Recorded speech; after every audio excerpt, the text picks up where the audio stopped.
Est-ce que vous vous rendez compte que ça fait 6 ans qu'on connaît tous Kobalade? Pour le commun des mortels, on a tous plus ou moins connu Kobalade en 2018 à la sortie de son premier album 7. Bon, avant ça, il y avait eu la série de freestyle ténébreux.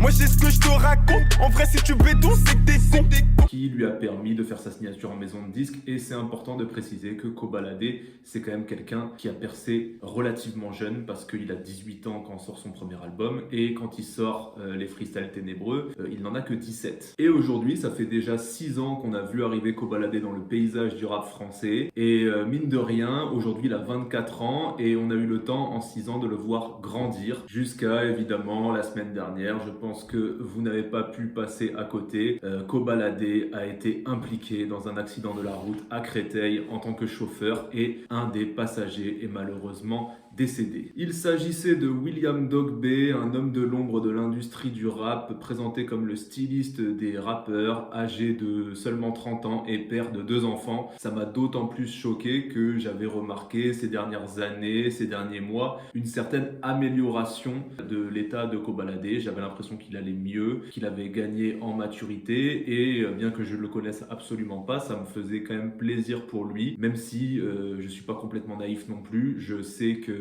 tout ne se fait pas d'un coup de baguette magique. Donc suite à cet événement tragique, je voulais revenir avec vous sur les 6 dernières années de Kobalade à travers mon regard parce que je vais pas mentir, j'ai pas particulièrement écouté la musique de Kobalade, même si notamment j'aime beaucoup son Colors. Alors, il reste combien? Il me reste un bloc à 20. Mais dans les 6 dernières années, c'était carrément difficile de passer à côté de Kobalade tellement il était omniprésent sur les réseaux sociaux, sur les vidéos, sur la toile. C'était quelqu'un de très populaire qui faisait beaucoup de parler de lui en bien comme en mal. Et donc je vais revenir avec vous ici sur les différents épisodes. Bon, déjà, je vais pas mentir, quand Kobalade est arrivé, je me suis pas vraiment pris la vague. Mais alors, je parle de début 2019, là, quand je commençais vraiment à beaucoup entendre parler de lui. On entendait presque autant, et je dirais même plus, parler de lui pour ses bêtises en interview. Là, on parle de bêtises légères, hein, de petites bêtises qu'il a pu dire. On parlait limite plus de lui par rapport à ça que par rapport à sa musique. Les 2 fameuses phrases en interview, il y a eu le C'est qui I am. Et il y a eu... Carrément, dans le clip, on dirait que deux, c'est vraiment des vrais frères. De toute façon, partez du principe que le public croit généralement que Kobalade est con et part du principe que Kobalade est bête. Donc voilà, a priori, tout ce qu'il dit est bête. Donc la polémique sur IAM, je l'ai trouvé un petit peu sévère parce que oui, ça montre qu'il n'avait pas une très grande culture musicale, mais il faut replacer les choses dans leur contexte. Kobalade n'avait que 18 ans à cette époque. Il a écouté des trucs de son époque. Il a grandi dans le 9-1 à Évry, donc dans un environnement où il y a des rappeurs à chaque coin de rue. Il a écouté des gens de chez lui. Il s'est buté à Chief Keef quand il était adolescent. C'est le rappeur qui a eu la plus grosse influence sur lui jusqu'à son look, jusqu'à ses mimiques avec ses locks. Ensuite, évidemment, les 2 frères, là pour moi c'est vraiment un peu de la mauvaise foi et c'est le fait de partir du principe que Kobalade est forcément con et comprend forcément les choses de travers. Kobalade regarde un clip de PNL, 2 frères, donc avec des acteurs qui jouent les rôles de Tariq et Nabil quand ils sont petits, quand ils sont adolescents, etc. Et il dit, putain, dans le clip, on dirait que les 2 c'est vraiment 2 frères. Et là, les gens disent, mais il est con, il sait pas que Ademo et Nos, Tariq et Nabil, ils sont vraiment frères. Et en fait, est-ce qu'il est pas juste en train de parler des acteurs qui jouent leur rôle? Est-ce que finalement, ce qu'il dit, ça pourrait pas avoir du sens? Koba est très jeune à cette époque. Il a que 18 ans, il est pas très très formé à la communication. Son manager de Spi, dont il a suffisamment parlé dans sa musique, J'ai harcelé de Spi pour qu'il me pousse du shit. c'est juste un grand de chez lui qui a quelques années de plus que lui, donc il n'est pas forcément hyper entouré, il n'a pas forcément toute la culture et la formation qu'il faut pour gérer sa communication. Donc oui, il fait des bêtises comme ça, mais le public d'internet est impitoyable, oublie qu'en face de lui, il a un enfant, pour ainsi dire.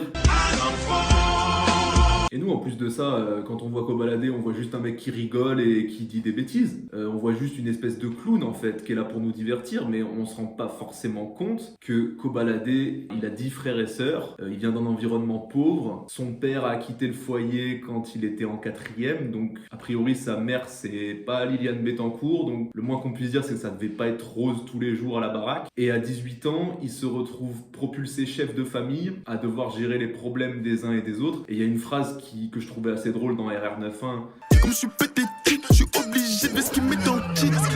qui est assez marrante à l'écoute, mais qui dépeint une réalité en fait. Et on le voit rigoler et tout, mais je pense qu'à cette époque, il avait beaucoup de poids sur ses épaules et que peut-être il trouvait le besoin de relâcher cette pression par différents moyens plus ou moins nocifs. Kobalade a plusieurs vices. Déjà les filles, à l'époque, il a un certain dédain pour ça. En gros, il s'amuse quoi. Il s'amuse et puis il s'en fout des meufs, soi-disant. Il y en a qu'une qui compte pour lui, c'est sa mère. La seule femme pour qui je peux faire des choses, c'est ma mère. Les meufs, vas-y, laisse tomber ça. Évidemment, c'est cette mère en tant qu'héroïne qu'on place au-dessus de toutes les femmes et au-dessus de tout le monde. Évidemment, je pense que c'est quelque chose qu'il faut arriver à dépasser quand on arrive à l'âge adulte pour s'émanciper tout simplement en tant qu'adulte. Mais peut-être aussi qu'à ce moment-là, il a besoin de ce recul parce qu'il faut bien se rendre compte, du jour au lendemain, il se retrouve avec des dizaines de personnes qu'il ne connaît même pas, qui veulent coucher avec lui pour zéro raison. Et t'es obligé de prendre du recul par rapport à cette situation, je pense.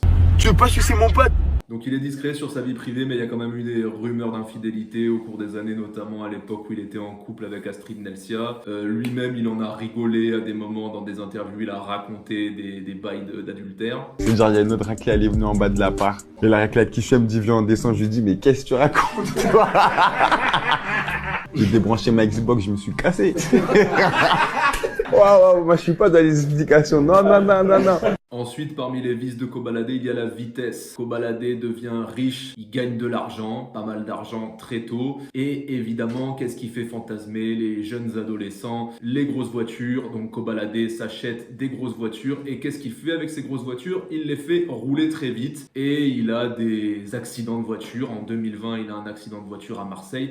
Il cartonne sa Porsche Macan, il prend la fuite, bêtement en plus, à pied, sous les yeux des caméras. Il se rend à la police 3 jours plus tard. Sur le coup, plus de peur que de mal. Ensuite, dans les vices de Kobalade, il y a évidemment le shit. Koba fume pas mal. Déjà, il le revendique beaucoup dans sa musique. Il y a qu'à le voir en interview. Souvent en interview, il a un pétard au bec. Il bédave pas mal. Bah pourquoi vous me demandez mes 10 trucs essentiels si on peut pas alors? Faut savoir. Et pour finir, la violence. Donc Kobalade, c'est un gars qui paraît très bon délire en interview, qui rigole beaucoup, mais ça reste un gars de quartier, ça reste un gars qui est originaire de Évry.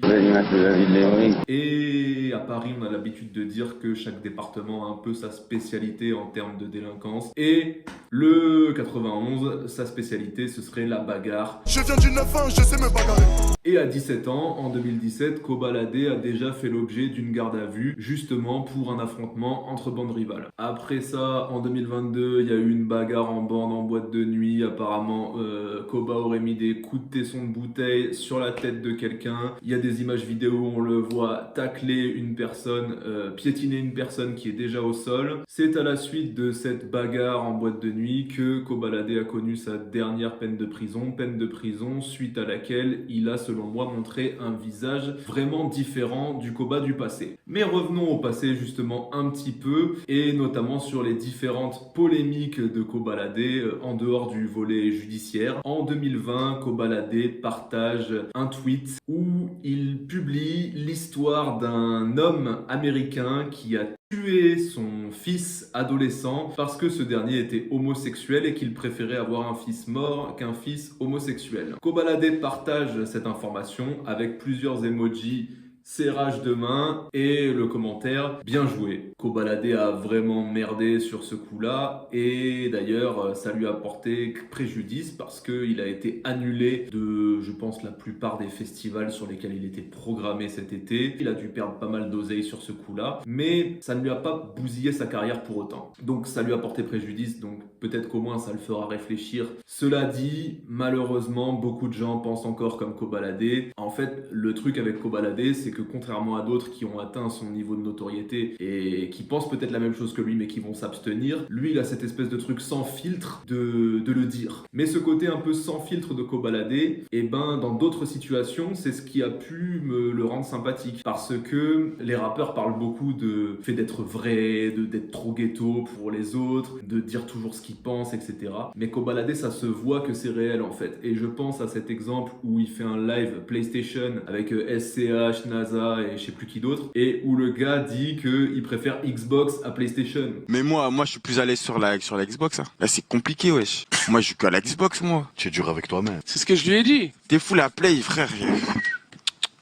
Xbox. Et là encore, ça a été récupéré pour dire, vous voyez, Koba il est con, il réfléchit pas. Alors oui, bon, ça dénote peut-être un certain manque de réflexion, en tout cas avant d'ouvrir la bouche. Mais moi, quand je vois ça, je me dis, ok, le mec est vraiment réel, quoi. Il est vraiment réel et il en a rien à foutre des circonstances et de l'endroit où il est. Il va quand même dire ce qu'il pense. Ça lui donne un côté sympathique parce que à côté de ça, il y a d'autres rappeurs avec lui. Tu sais, le genre de rappeurs qui pareil, qui répètent toute l'année, qui sont trop authentiques, qui sont trop vrais. Mais dès qu'il y a un petit chèque en jeu, c'est des meilleurs comédiens que Brad Pitt. Tu es dur avec toi-même. C'est ce que je lui ai dit. C'est un gars qui paraît très bon délire en interview, qui rigole beaucoup, qui a un rire très communicatif. Je pense que ce rire est archi connu. Je pense même que Kobalade a lancé une mode de rire. Confirme.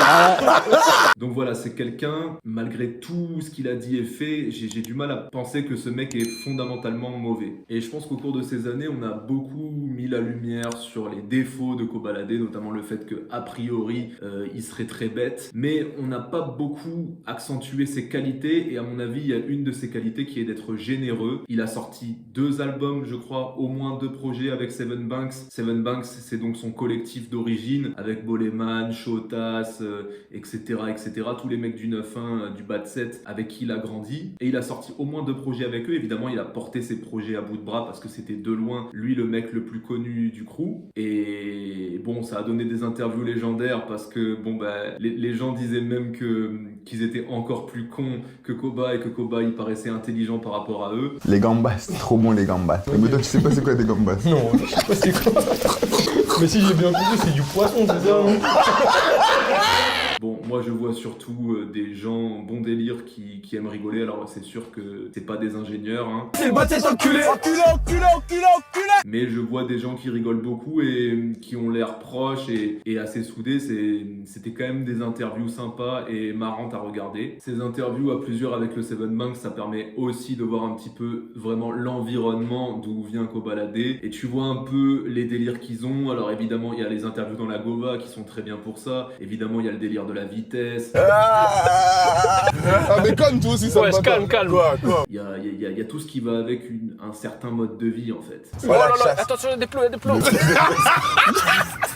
Chasse. Les gars, voilà Chasse. que c'est fou là. Voilà, chasse. Et c'est aussi l'occasion de ces interviews de certaines pépites, comme par exemple dans l'interview dans la Gova, quand Koba avait lâché un scud en direction de Zola, jeune rappeur comme lui, même génération à peu près, qui vient de la même ville que lui. Capté, maintenant, Koba, Regardez Blue King. dans une situation à Codes.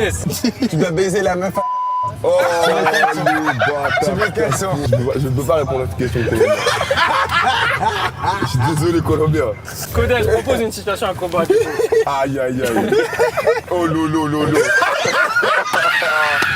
Donc finalement dans tout ça, moi, qu'est-ce que je retire du personnage de Koba? Je vois un gars qui a l'air bon délire en interview, qui aime bien rigoler, et en même temps qui fait beaucoup de bêtises, de grosses conneries, qui peuvent l'amener très loin, et c'est un peu l'archétype du mec qui a percé jeune, et c'est marrant parce qu'on parlait de Lil Wayne la semaine dernière. Lil Wayne a commencé le rap à 12 ans, il a signé chez Cash Money Records, c'est-à-dire les plus grosses crapules de la Nouvelle-Orléans globalement, et évidemment il a quitté l'école très tôt. Qu'est-ce qui pouvait lui arriver d'autre que il est tombé dans la drogue très jeune. Il a évidemment des grosses lacunes du fait de son manque d'éducation. Et Kobalade, c'est à un moindre niveau par rapport à Lil Wayne parce que il a arrêté les cours en seconde et il s'est retrouvé dans un système où d'un coup il a eu tout ce qu'il voulait. Et évidemment c'est nocif pour la construction, plus le fait que tu as accès à plein de matériel, des grosses voitures, etc. Et on te dit jamais non en fait. Un jour j'étais à Marseille, je tartinais sur la A7, fourgon. On se met sur la bande d'arrêt d'urgence, le keuf il sort. Il me regarde, il me dit waouh. J'avais une Audemars tout en diamant, il me dit je peux prendre ta photo, ta montre. Si t'as un problème sur l'autoroute, tu dis mon montre, tu me laisses partir. Kobalade, c'est pas fait tout seul. Kobalade est le produit d'une culture, et notamment une culture, que ce soit en cité, que ce soit en campagne, que ce soit un peu partout, qui valorise le fait pour les mecs de conduire vite. Voilà, d'avoir des grosses voitures et de les conduire vite sans respect des limites de vitesse et du code de la route globalement. Et je pense qu'on peut tous jeter la pierre à Kobalade pour ce qui s'est passé récemment, mais je pense qu'on a tous connu cette culture-là. Je pense qu'on a tous autour de nous, je pense, des histoires des gens qui soit sont décédés, soit sont handicapés des suites d'un accident de voiture. Est-ce que nous-mêmes, parfois on s'est pas nous-mêmes mis dans des situations dangereuses? Donc finalement, souvent ce qui fait la différence dans une situation comme ça entre je tue quelqu'un ou je me tue moi-même et je rentre tranquillement chez moi et la vie continue, c'est souvent la chance. Donc j'arrive progressivement au chapitre final. Après sa dernière peine de prison, donc pour la bagarre en boîte de nuit, Kobalade est sorti. Il a encore été impliqué dans une autre affaire d'agression sur son ancien manager, Despi, justement, parce que Despi l'aurait arnaqué, tiens donc, original, et il l'aurait séquestré pendant des heures en bande, et il l'aurait torturé. Et donc c'est pour ça que ça m'étonnait qu'il n'ait pas été incarcéré pour ça, mais apparemment l'affaire est encore en jugement. Donc ça veut dire que là, il va comparaître non seulement pour l'accident qui vient de se produire, mais il doit encore comparaître en novembre pour cette histoire qui pourrait lui coûter jusqu'à 10 ans de prison quand même. Moi j'étais pas au courant, pour vous dire, de cette dernière affaire avec Despi jusqu'à ce que je fasse mes recherches pour cette vidéo. Mais après la dernière peine de prison de Kobalade, moi j'ai quand même trouvé une amélioration chez lui, on va dire dans les 2 dernières années. En interview, il avait l'air plus mature, tu sentais qu'il était plus réfléchi, il a revendiqué qu'il avait arrêté le bédo. Ensuite, en ce début d'année 2024, il y a eu la réconciliation avec Zola, qui a donné lieu à un projet commun Frères Ennemis. Il y a eu une interview chez Le Code de Mehdi Maizi, et bon, quand ça vient de lui, il peut faire le comédien, etc. Mais quand ça vient de Zola... T'avais, après le décès de ma mère, j'ai reçu beaucoup de force, et j'ai reçu un message de lui. Il m'a envoyé un message de bonhomme, de fou, et à partir de là, on a commencé à se connecter, se rencontrer. Tu sens que Kobalade, c'est quelqu'un d'entier en fait, et qui est vrai dans ses relations avec les gens, et qu'il a gagné en maturité aussi, qu'il est capable de faire ce genre de démarche, et ça m'a fait plaisir. J'ai vu que ça y est, il sortait de la négativité, il allait vers quelque chose de positif,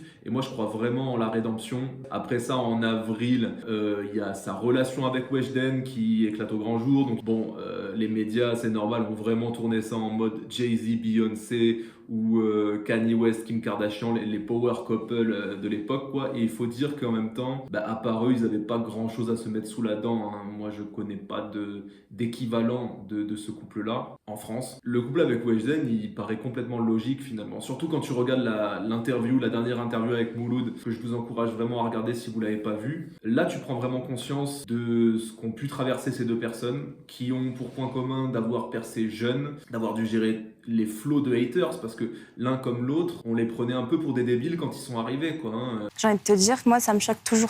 Vraiment, ça me choque, hein. Après, on peut pas contrôler le monde, tu vois. Ça m'intéresse pas, parce que déjà, c'est que de la haine. Mais j'ai appris à vivre avec, tu vois. Après, il y a des propos qu'ils avaient pas avant sur moi, tu vois. Surtout quand tu deviens une femme. Après, voilà, moi, comme je disais en début de vidéo, je sais que les gens peuvent changer, mais je sais aussi que ça se fait pas en un coup de baguette magique.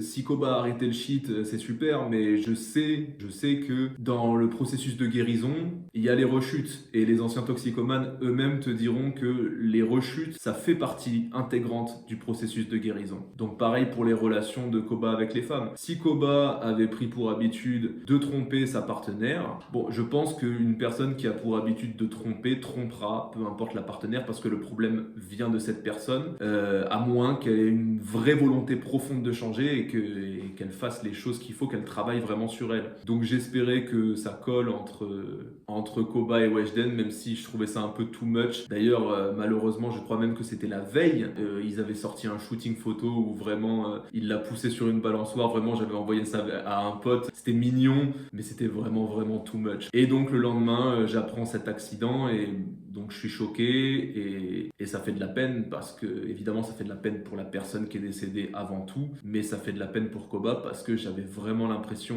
qu'il était quand même dans une dynamique positive, quoi. Et donc, comme je le disais, dans le processus de guérison, il y a des rechutes. Maintenant, il faut juste espérer que la rechute fasse pas trop mal. Et là, malheureusement, il y a une personne qui est décédée. En plus de ça, Koba était sous substance. Bon, il était sous bédo quand les keufs l'ont contrôlé et lui ont fait les tests. Bon, à sa décharge, son avocat a dit qu'il était à 0,9 mg, je sais pas quoi, par litre de sang, et qu'à Washington, la dose était de 5 mg. Bon, malheureusement, nous ne sommes pas à Washington, nous sommes en France. Mais voilà, ça veut dire qu'a priori, il n'était pas vraiment défoncé. Ce genre de choses, ça peut arriver en fait. Ça peut nous arriver à nous, ça peut arriver à des proches. Donc évitons de vouloir lyncher une personne en place publique. Parce que si Kobalade a un tant soit peu d'empathie et s'il n'est pas un total psychopathe, il doit vraiment vivre un enfer à l'heure qu'il est. Bon là, je te cache pas néanmoins que son casier est un petit peu lourd et que si la justice fait correctement son travail, logiquement, il devrait prendre quelques années de prison ferme entre la torture de son ancien manager et ce truc-là. Bon, si la justice fait son travail, bon, là, il devrait prendre un petit peu de placard quand même. En tout cas, il est quand même en détention préventive pour l'instant. Depuis, bon, il a récemment publié un message de soutien à la famille de la victime. Weshden, aujourd'hui même, je crois, a publié un message sur les réseaux où elle affichait son soutien à son compagnon Kobalade. Bon, j'espère que Kobalade va malgré tout poursuivre son processus d'amélioration de sa personne. Et d'autant plus après ce qui s'est passé, c'est plus que jamais nécessaire. Ce qu'il a fait est irréparable, évidemment. Mais je pense qu'il n'est pas trop tard pour lui, pour changer. Je crois profondément, je le répète, à la rédemption. Et je pense que, particulièrement dans le rap, il y a beaucoup d'exemples de belles rédemptions. Et d'ailleurs, j'envisage de faire une prochaine vidéo sur les plus belles rédemptions du rap français. Dites-moi ce que vous en pensez. Dites-moi si vous avez des exemples de personnalités à me suggérer. Moi, j'en ai déjà quelques-unes en tête. Je terminerai en disant que malheureusement, je pense que là, c'est assez mal barré pour la suite de la carrière de Kobalade. Dans l'interview qu'il a sorti avec Weshden, il disait qu'il réservait pas mal de sons à venir, donc ça laisse à penser qu'il nous préparait un album, et je pense même à titre personnel qu'il avait déjà fini son album. Est-ce que tu arrives à dire des choses très personnelles sans avoir à les coucher sur le papier? Ouais, tu le verras bientôt. Dites-moi ce que vous en pensez là encore. Kobalade, comme je le disais, a eu plein de polémiques, y compris des trucs franchement graves dans les propos ou dans les actes. Et il s'en est toujours bien sorti en fait, c'est toujours resté la star qu'il a toujours été. Peut-être que là c'est le truc de trop quoi. Peut-être que là ça lui pardonnera pas parce que c'est pas exactement la même chose. Mais si on prend l'exemple de Rof et de Sadek, qui ont été impliqués dans des tabassages collectifs où ils ont laissé une personne pour morte, qui heureusement a survécu, mais dans un cas il s'agissait pour Rof du vendeur de la boutique Uncut et pour Sadek il s'agissait de Bassem. Eh bien le public ne leur a pas vraiment pardonné pour moi parce qu'il faut pas oublier quand même qu'avant la boutique Uncut, Rof il était top 3 rappeur français, il a jamais retrouvé ça par la suite. Sadek, quoi qu'on en dise, on a peut-être déjà oublié aujourd'hui, mais c'était un faiseur de hits, avec Gradure, avec Nino, avec tout le monde.